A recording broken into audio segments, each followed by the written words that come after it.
अय परीक्षा, अगर तू पहाड़ है तो हम भी मांझी हैं, जब तक तोड़ेंगे नहीं तब तक छोड़ेंगे नहीं। नमस्कार प्यारे साथियों, परिणाम पथ के इस YouTube चैनल में आप सभी का स्वागत है। आपके परीक्षा का सबसे महत्वपूर्ण टॉपिक जो संदर्भ व्याख्या होता है, क्योंकि गद्यांश से संबंधित संदर्भ व्याख्या सभी बच्चे लगभग कर ले जाते हैं, लेकिन पद्यांश पे जब आते हैं तो उनकी गाड़ी फंस जाती है। तो उसी गाड़ी को पार लगाने के लिए और परीक्षा को उसकी औकात दिखाने के लिए आपके बीच हम लेकर आए हैं पद्यांश का संदर्भ व्याख्या। तो चलिए देखते हैं कि कैसे लिखते हैं पद्यांश का संदर्भ और व्याख्या। तो इस पेपर में आपके खंड ब में पहला प्रश्न रहता है गद्यांश का संदर्भ सहित व्याख्या कैसे लिखें। गद्यांश पर आधारित प्रश्न आता है और इसी के अंतर्गत दूसरा जो प्रश्न आता है, ये जो दूसरा प्रश्न है इसमें आता है कि निम्नलिखित पद्यांश पर आधारित दिए गए 3 प्रश्नों के उत्तर दीजिए। और ये आपकी परीक्षा में 6 नंबर का प्रश्न आता है, इसीलिए ये बहुत ही महत्वपूर्ण है और बहुत बच्चे इसमें फंस जाते हैं। तो आपको किस तरह से लिखेंगे कि आपका नंबर बढ़िया आए, आपका नंबर इसमें नहीं कटे। तो देखिए इसमें पहला दिया है कि रानी मैं जानी अजानी, महापवि पाहन हूँ ते कठोर हियो। और इसमें 3 प्रश्न दिया है, इन्हीं तीनों प्रश्नों का उत्तर लिखना है। या इसमें अथवा करके दिया है, अथवा में दिया है चढ़ चेतक पर तलवार उठा। और इसमें भी 3 प्रश्न दिया है, तो इसी को आपको लिखना है। या तो आपको ऊपर वाला आ रहा है तो ऊपर वाला लिख सकते हैं, या अथवा में जो दिया गया है वो आ रहा है तो आप वो लिख सकते हैं। तो हम ऊपर वाले का तीनों प्रश्नों का उत्तर कैसे देना है इसे ही लिखेंगे। तो चलिए सबसे पहले आप क्या करेंगे, सबसे पहले आप प्रश्नोत्तर संख्या लगा लेंगे।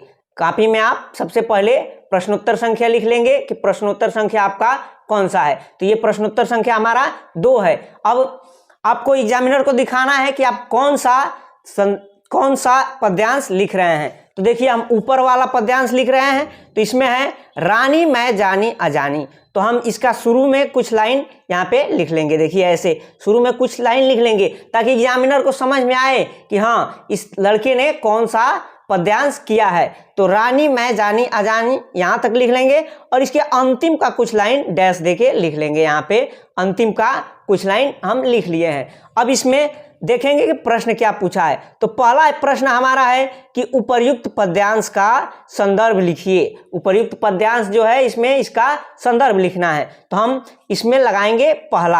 आप यहाँ पे 2 लाइन खींच सकते हैं। ध्यान रहे कि आप एक कॉपी के एक ही तरफ लाइन खींचेंगे, दोनों तरफ नहीं खींचेंगे, एक ही तरफ आप खींचिए।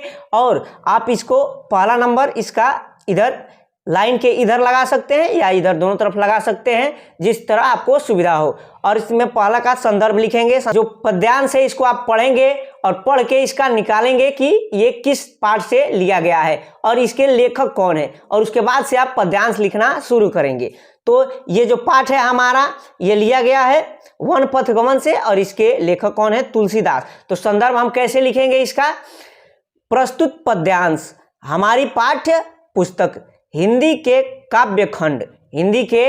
काव्यखंड में संकलित वन पथ पर शीर्षक कविता से अवतरित है और यह शीर्षक गोस्वामी तुलसीदास द्वारा रचित कवितावली का अंश है। हम इतना लिख देंगे और हमारा संदर्भ कंप्लीट हो जाएगा। या आप इसको दूसरी भाषा में लिख सकते हैं कि प्रस्तुत पद्यांश गोस्वामी तुलसीदास द्वारा रचित कवितावली का अंश है और यह हमारी पाठ्य पुस्तक हिंदी के काव्यखंड में संकलित वन पथ शीर्षक से अवतरित है। आप इसको दूसरी भाषा में इस तरह से लिख सकते हैं।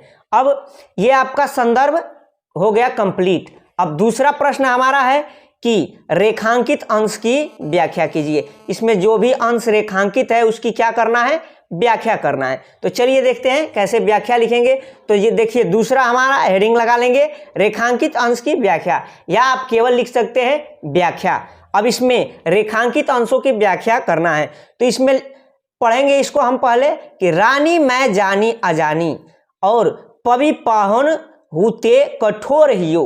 तो इसमें देखिए इसको अपने भाव में बना के कैसे लिखना है कि प्रस्तुत पद्यांश में गोस्वामी तुलसीदास कहते हैं। सबसे पहला लाइन आपका यही होना चाहिए कि प्रस्तुत पद्यांश में गोस्वामी तुलसीदास कहते हैं कि राम जी के वन पथ के समय रास्ते में स्थित एक गांव की जो स्त्रियां हैं, वही एक गांव की जो स्त्रियां हैं और राम लक्ष्मण सीता वनवास में जा रहे हैं, तो वही स्त्रियां कुछ टिप्पणी कर रही हैं रानी के बारे में। किस रानी के बारे में? रानी कैकई के बारे में, कि रानी कैकई कैसी है, उसने इनको वनवास किया है कैसे, इसी के बारे में लिखना है। तो यहाँ पे देखिए, राम जी के वन गमन के समय रास्ते में ही एक गांव की स्त्रियां राम लक्ष्मण और सीता के सौंदर्य तथा कोमलता को देखकर रानी कैकई को अज्ञानी और पत्थर से भी कठोर हृदय वाला नारी बताती हैं। यही इसमें लिखा है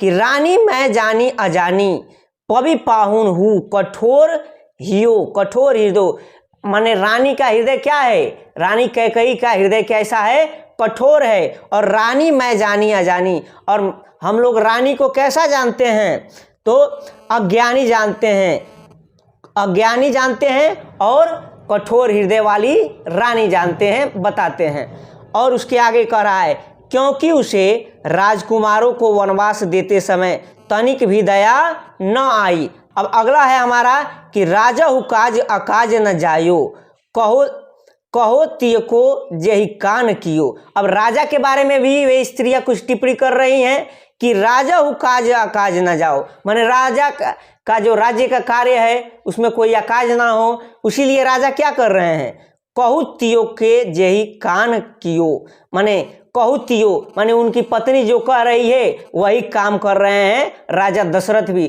तो उनके बारे में भी कुछ स्त्रियां कह रही हैं, और क्या कह रही हैं उसको अपने भाषा में लिखना है। वे राजा दशरथ को भी विवेकहीन समझकर पत्नी के कहे अनुसार कार्य करने वाला ही समझती हैं, और राजा में उचित अनुचित की कमी मानते हैं। तो इतना हम यदि लिख देंगे तो हमारा व्याख्या भी कंप्लीट हो जाएगा। अब तीसरा प्रश्न जो है, तीसरा प्रश्न है हमारा कि पद्यांश में ऐसी मनोहर मूर्ति किसके लिए प्रयुक्त है, तो बताना है। और कह रहा है तथा इसमें कौन सा अलंकार है, ये हमें बताना है कि पद्यांश में ऐसी मनोहर मूर्ति ए किसके लिए प्रयुक्त किया गया है तथा इसमें कौन सा अलंकार है। तो तीसरे प्रश्न का उत्तर है कि पद्यांश में ऐसी मनोहर मूर्ति ए राम लक्ष्मण और सीता के बारे में कहा गया है। यानी स्त्रियां जो हैं क्या करती हैं, राम लक्ष्मण और सीता को जब देखती हैं तो उन्हें एकदम कोमल मूर्त के समान मानते हैं, और उन्हीं के लिए इस जो पद्यांश है इसमें प्रयोग किया गया है ऐसी मनोहर मूर्ति ए। तथा बताना है कि इसमें कौन सा अलंकार था, तो लिखेंगे कि इसमें उपमा अलंकार है। और इसी के साथ हमारा ये जो पद्यांश पर आधारित प्रश्न है 6 नंबर का प्रश्न, ये हमारा पूरा हो जाएगा। तो आपको एकदम अच्छी तरीके से पद्यांश को लिखना है, और इसमें आपको 6 में 6 मिलने का पूरा संभावना रहेगा। तो आशा करते हैं कि ये वीडियो आपको अच्छा लगा होगा। ऐसे ही वीडियो और जानकारी पाने के लिए हमारे चैनल से जुड़े रहें। मिलते हैं अगले वीडियो में, तब तक के लिए जय हिंद।